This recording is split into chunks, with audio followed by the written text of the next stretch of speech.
Alejandro Garnacho and Rasmus Hojlund both started Manchester United's defeat to Bayern Munich. Alejandro Garnacho and Rasmus Hojlund were given a rough time by German press after Manchester United's defeat to Bayern Munich on Tuesday. The duo were unable to turn the dial in their side's favour as they crashed out of the Champions League, and indeed European competition altogether. Garnacho started on the left against the Bavarian giants, with Hojlund entrusted to lead the line. It turned out to be a miserable night for both, as Kingsley Coman scored the only goal of the game to leave United bottom of Group A. One particular incident involving Garnacho, which saw him shove Coman into an advertising board, went down particularly badly with German newspaper Bild, who labeled the teenager a hooligan. The news outlet are famed for their savage post-match player ratings,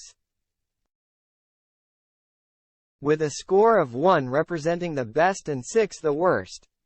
Garnacho was handed a 4 for his broadly ineffective display, but the Argentina international got off lightly compared to Hojlund.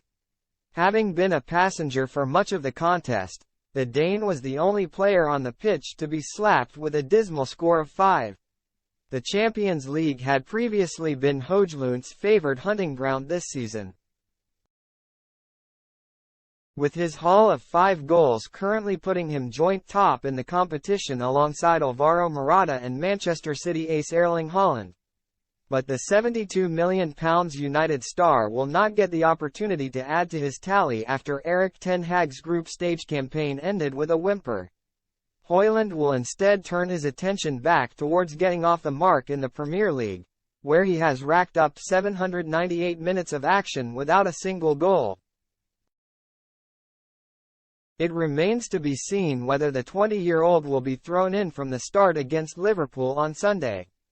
Ten Hag is working with limited options as both Marcus Rashford and Anthony Martial have started the campaign in dreary form.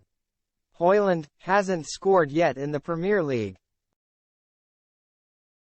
United legend Paul Scholes told TNT Sports, "It's a big concern where the goals are going to come from. You expect a lot of product from your wide players, the Antonys, the Garnachos, but they're quite selfish players. They're thinking about scoring themselves, their own goals. Rashford isn't in form this season. I know he was ill tonight, but he's not been firing either.